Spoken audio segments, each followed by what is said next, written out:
Well, first race was a few weeks before my 10th birthday. So that must have been, Jesus, that's a long time back. So it must have been, just in 81, summer 81. I must have been starting racing.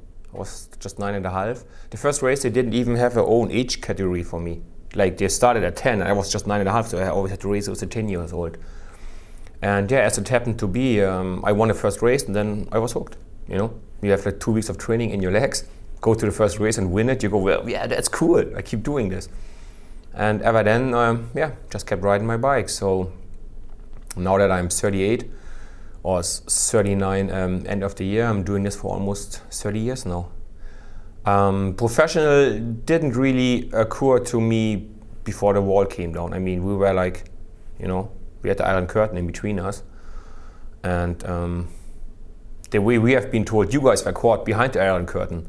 Of course, you guys have been told we were caught behind the Iron Curtain, but they told us, no, you guys were on the bad side of it. We were on the good side of the Iron Curtain. You guys were like locked out behind. But anyway, so when the wall came down, or the Iron Curtain, then apparently you start to think about this, you know, and you saw the possibility of maybe turning pro. I was just 18 when that happened. Kept on going a few more years in the German national team, did some world championships with them, and then in '94 I actually managed to win the overall World Cup for amateurs. I think it was called Challenge Mondial, I think it was called officially. And tried to become professional, but struggled for 2 years to find somebody to take me to find a contract. Finally in '97 I found a team, like a mix of half Australian, half from Czechoslovakia. We had the greatest time on earth there in that team. It was beyond words. The things like, it was like funny, really funny. And we did some good races, you know. That was the first time then that I raced here in the US. We did the races around Philadelphia. And we actually, in '97, we managed to win one race. Trenton it was. We won that with Jay Sweet. And so we had a little of prize money, had good fun. And you know, as every good tourist, we would run up the stairs to the Rocky Memorial there, you know, on the museum there in Philadelphia, you know, running up there like silly tourist. So yeah, then finally I found a contract in a bigger team in France. So and then I went 6 years with Credit Agricole and now 6 or 7 years with this team now. One of my biggest advantage is my reliability. You know, if it's nice and sunny, if it's rainy, I'm there, I'm ready to do my work, whatever they ask of me. If it's uphill, downhill, on the flat, big race, small race, and I'm always willing to perform, you know, and by now I know my limits. So say stage races up to a week, yes, I can win them. But when it goes further and you have like 3 days in the Alps, 3 days in the Pyrenees, I'm sorry, I'm not made for that. I wish I could win the tour, but you gotta be realistic. You gotta be honest with yourself. I'm not built for that. I'm not made for that. So then I can switch to the role of a stage hunter or helping my leaders to be in right position, to make the race hard, to make the race better controlled for them, whatever they want. And yeah, since I've been in the peloton and riding my bike for so long, I think I can easily switch my role, my responsibilities in the team to, you know, attacking and put stress on the peloton or like chase after a breakaway or try to calm things down. And I guess, yeah, that's what the team also likes about me, you know, that whatever they asked, I can almost always can do it, you know.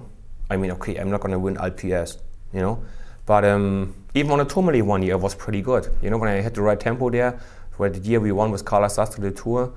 So yeah, I think, yeah, my strength is that I can switch between these roles quite quickly. I think that's impossible to answer, to be honest. I mean, I had a few really good highlights, and to put one above the others would be just not fair. I mean, I was like definitely super proud to be part of a winning team with Carlos Sastre in the Tour de France. But in 2001, winning my first Tour de France stage, that changed my career a lot, to the better. Tour of Germany, winning the biggest race at home, you know, in front of your home crowd, that's a special moment, you know. Or my first KTM International, I won it in '99, and I won it at the birthday of my mother. So she was there watching me winning the race, and I could hand her from the podium, could hand her the flowers for her birthday. That's also, a moment where you go, no, I will never forget that one, So there's a few special ones. I wouldn't dare to choose one of them, to be honest. The tour is just like such an overwhelming, like huge experience, It's not just a bike race where you go and you perform and then you go back to your hotel.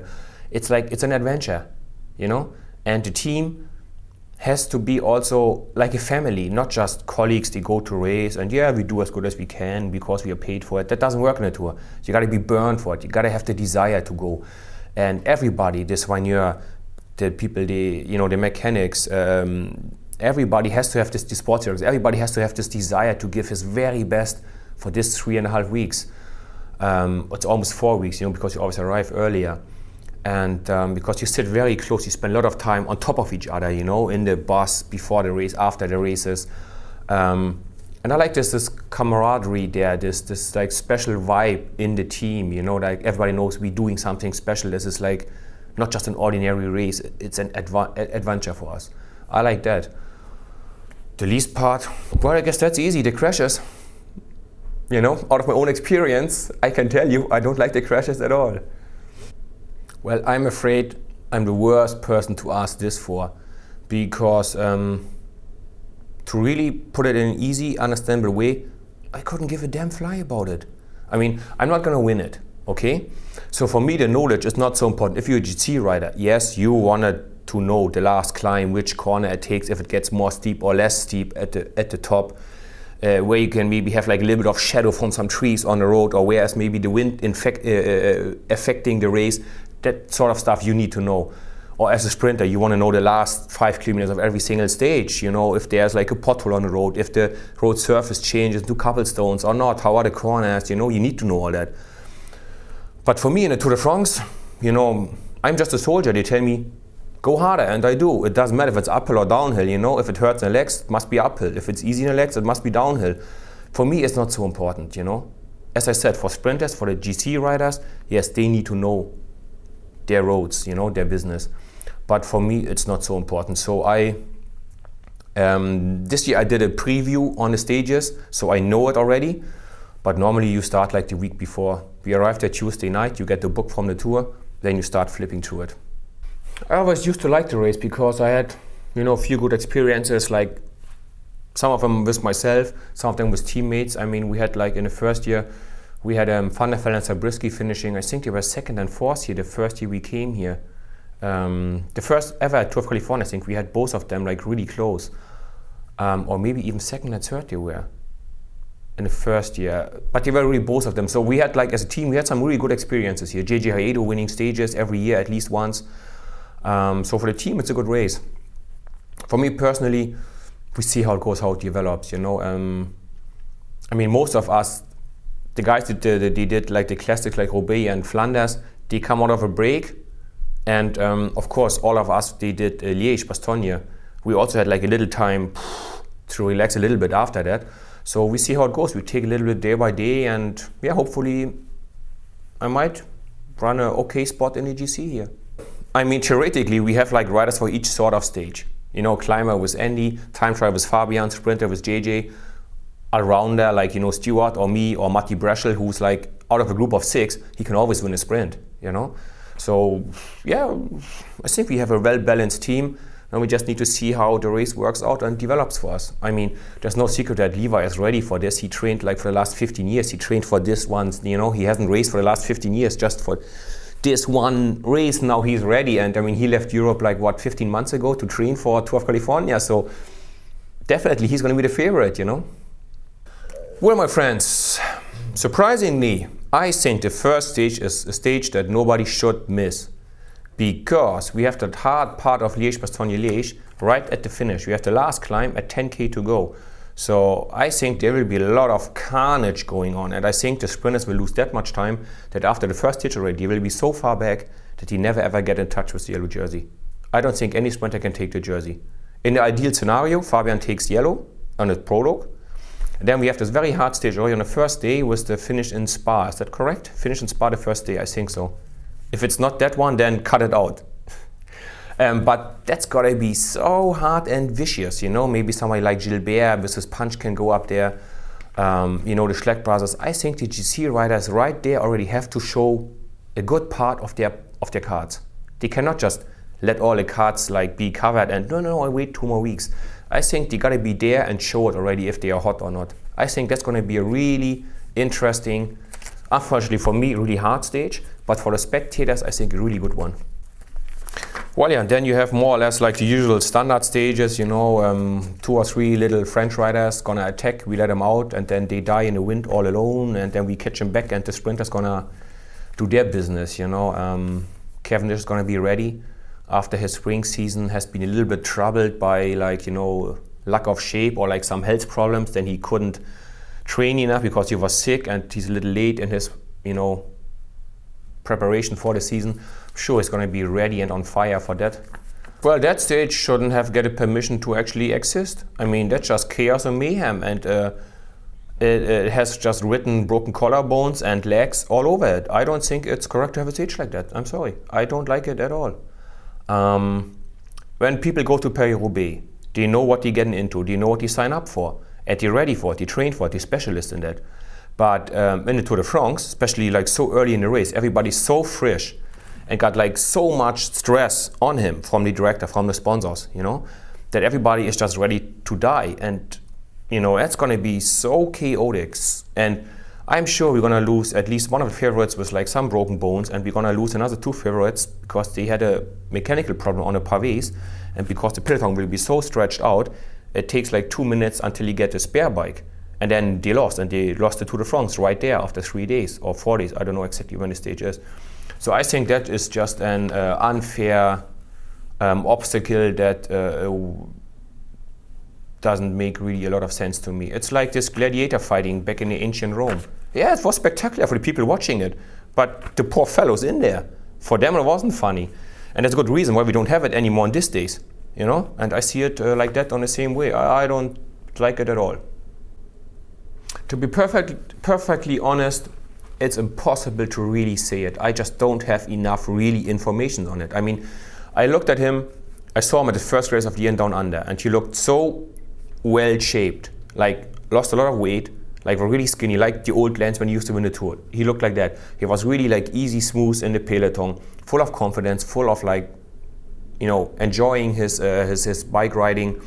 And I said, wow, if that is like his shape at the start of the year, he's gonna be like flying in the middle, you know? But then I didn't race with him anymore so much. I didn't see him. And then the Tour of Gila, he lost time to Levi in the TT and the Criterium, the National. You know, he wasn't like on a podium in the TT. And then you go, maybe it doesn't work. But then again, he's Lance Armstrong. So far, every time or everything he wanted to achieve, he did achieve. So I don't know if there's like a big, massive master plan behind it that he just wants to make people to feel secure and then take him by surprise. Or if it's really, he goes, okay, listen, I gotta be honest, the age doesn't make it easier. I mean, I noticed that also with myself. You know, 38, everything is not as easy as it was 5 years or 10 years ago. So it's impossible to say. It's honestly, it's like, even myself, I change my mind like 10 times a day. I go, oh, he's gonna win the Tour. Nah. Yes, he's going to win the Tour. No, maybe not. Yes, he's going to win. I don't know. I honestly don't know. Tournus to Station des Rousses. It's quite hilly, but nothing killer climb. So I don't think the GC rider is really going to do something here. That climb is long, 14K, but it has only 5%. So I can perfectly see myself getting the order to like, hey, be in a breakaway, pay attention what happens. And if Lance or counter attack here, then we have you in the front and he can catch up to you. So I be following this guy, being in a break, but in the peloton you never attack. And then here I'm just launching a devastating attack, finish all alone here, cruise to the finish and win the stage. No, honestly, I think it looks hard, limpy, but it's like third category, fourth category, third, second. You know, it's like, you know, 5Ks at 3%, 8Ks at 5%, 6 kilometers. You know, that stuff I can still do when I'm in good shape. So I think here it's like an overall rider winning this one. It's not the GC, it's like an rider that it's like a little bit good in everything, you know? That's an interesting stage for me, if I get the freedom to go there. Well, and then we got like the hard stuff coming up, you know, and then we can see what's going on. We do the first time this year, we do the Tourmalet twice. So that's gonna be quite interesting and demanding, you know. And then maybe you have, you know, this transition stages, you know, you think, no, and they are not that hard, but don't forget you have 10 days in your legs already. So what numbers are these? That's 12, 13. So, you know, you have like 10 days already at least in your legs. And if we realize that maybe Alberto looks very strong, who knows, maybe like here or here, there's a little bit of crosswind section, and we just go. You know, if you cannot beat him on a climb, we might look for another chance, you know. So transition stages, they are not always boring or uninteresting, you know. Maybe we can make him a little more interesting. But normally the Tour de France is played in the big mountains and then the last TT, and there we go. I mean, when we look back to the Tour de France that Carlos Sastre won, we had a really hard day where, you know, everybody had to go really hard in the mountains. Then it's sort of like a medium day, which turned out the day before the last time trial. So 2 days before the time trial, we had a really hard day in the mountains where basically Cadel Evans had to turn himself inside out to limit the loss or to limit the damage to Carlos Sastre. And then the next day, all that Cadel wanted was an easy day to spin the legs a little bit, free the legs, like, you know, get ready for the TT. But that race turned out to be so super mega hard, like honestly super hard. There was like no control, people attacking all the time. I think finally Sylvain Chavanel won it. So that turned out to be like one of the hardest days actually, like full gas racing from the start. So that didn't give Cadel a chance to recover. And a rider like Carlos, or in this case Andy, with like, you know, 55 kilos body weight, for these people it's easier in the mountains. They use less energy in the mountains, you know, like somebody like more massive like Cadel. So he needs more time to recover from that, you know. And the lighter guys, for them it's a lot easier. I know the weight, the power weight ratio plays so much to their advantage that the recovery goes so much easier and quicker for them. Probably if you ask a scientist, he can explain it a little bit better than me.